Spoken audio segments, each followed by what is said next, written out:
stories, these dialogue, these self-limiting beliefs about, maybe I'm not good enough to be an athlete, I'm uncoordinated, I'm clumsy, I enjoy watching sports, but participating is just not my thing. I don't have an athlete's body, I'm not fast enough. So we tell ourselves all these funny things, right, to keep us from moving forward and going out after a goal and embracing a change and pursuing what we really desire, maybe, or embracing something that we haven't done before.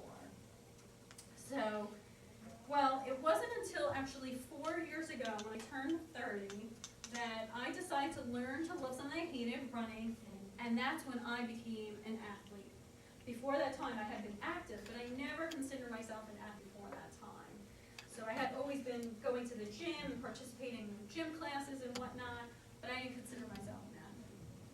And this desire to become a runner came out of me actually coming out of a long-term relationship of 7 years. So I had dated my long-term boyfriend from 23 to 30, long time. And so I needed something positive to shift me from that time in my life and move me forward into a positive direction. So I turned to running. My sister, Amanda, and I decided to become runners in the new year and decided we were going to commit to running a reasonable amount of races a year. We decided to go out for one 5K and one 10K, and that was it, and we were okay with that. We didn't want to overwhelm ourselves. We had plenty of time. We started in January, and we had plenty of time because we were going to be running in the summertime, those races. So that's what we committed to. And actually running became therapy for me in the way that it has helped me move past my self-sabotaging, self-limiting thoughts that have prevented me from taking risk or embracing change. And so much has come out of that, and I really say running and yoga has changed my life. And this has only been in the last 4 years now. And so running, while I'm out there running, I don't listen to music. I actually use self-mantras and self-affirmations to help move me forward while I'm running and to help me after I'm running, right? And sometimes I'm working through an issue or concern or anxiety that I'm feeling at that time, whatever it may be, whether it's a relationship, whether it's work, whatever it may be that's causing me stress in my life, and I'm working through that positively, and I'm telling myself things to help me move forward. Or as I'm running and I'm looking at that hill and getting up and I'm struggling and I'm having a difficult day, I'm saying, you know what, if I can make that hill, I can make it up anything. So these are some things that I tell myself, and I get very connected with myself in the moment. And because I'm not listening to music, and I'm very connected to my breath in the moment, and so I get very connected to the moment and running with the self-affirmations and self-mantras, and that helps move me forward.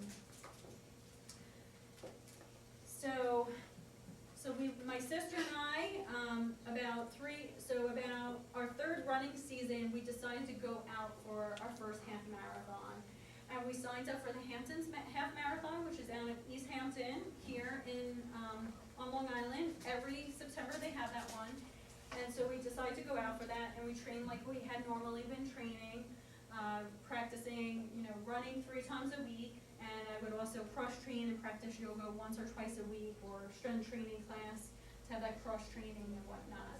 So that's what we did, and trained for about 6 months, and really focused and was really strict with our training, say, for about 3-4 months. And so we did that. We made it past the half marathon. We crossed that finish line, and what a sense of accomplishment that was. And I came in at 2:04, or 2 hours and 4 minutes. And that actually I was thrilled, because that was the time frame I wanted to come in. I wanted to come in around 2 hours, and that is about a 9-minute mile pace, and about probably top 25 or top 30% of the group. So I'm not the fastest runner, but I'm pretty good, considering since I've only started running a few years ago and then went out for a half marathon. And so what's really neat is it doesn't matter how fast you are when you cross the finish line for a half marathon. All the finishers get a finisher medal, right? So you could be 2 hours and a half, you could be 3 hours, right? You can be faster. It's not about being the fastest. It's about your strategy. It's about making the commitments, having the right approach to get you through, covering that distance, right? So I can pass this along so you can see that. And truth be told, we went out for the half marathon because we wanted to have a sense of accomplishment. We wanted to say we were half marathon runners, and we wanted a medal to show for it because we're not the fastest. And for the shorter races, you have to be the fastest. You have to be the fastest in your age category to get a medal. So we wanted something to show for it. So truth be told, and so that was a very exciting moment in our lives. However, no sooner than the day after that half marathon did the guy I was dating at that time, my boyfriend at that time, a new guy, who I had met on my Kentucky Europe tour, he broke up with me. He ended the relationship. And so I was devastated. What's the matter with these guys? I know, seriously. Don't they realize I'm a catch? I have a lot to offer. I've calmed down a little bit with some of my neurotic tendencies.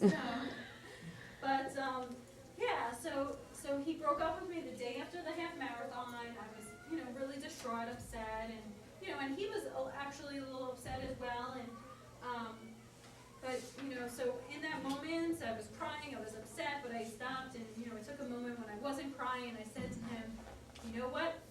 It's okay. I know how to move on. I've been moving on for the past 3 years. I know how to move on well from relationships. I'm fine. And you know what? I'm still a half marathon runner.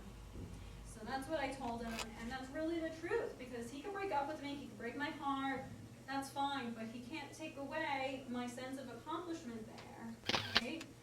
And about a week later or so, I was in my living room, I picked up my fitness magazine, and I was looking at it, and I looked at the Fit Life section and the I Did It section, and it hit me. I was like, this is my opportunity to get into Fitness Magazine. I need to share with them my story and pitch my story about how I became a half marathon runner and how nothing can change that no matter what is going on in my dating life, nothing can change that. So that's what I did. I filled out the submission form, answered like 10 questions or so, gave them all this information in these paragraphs as much as possible because I wanted them to seriously consider my story. Thought it was great. They never had a similar story like that. They always have runner stories in there, but not about relationships. So I submitted it. I followed up, a couple times. Maybe the first time was after a month, and then, maybe another month later. And then come January, I told myself, I'm like, that's it. I can't obsess over this every day and every night for the rest of my life.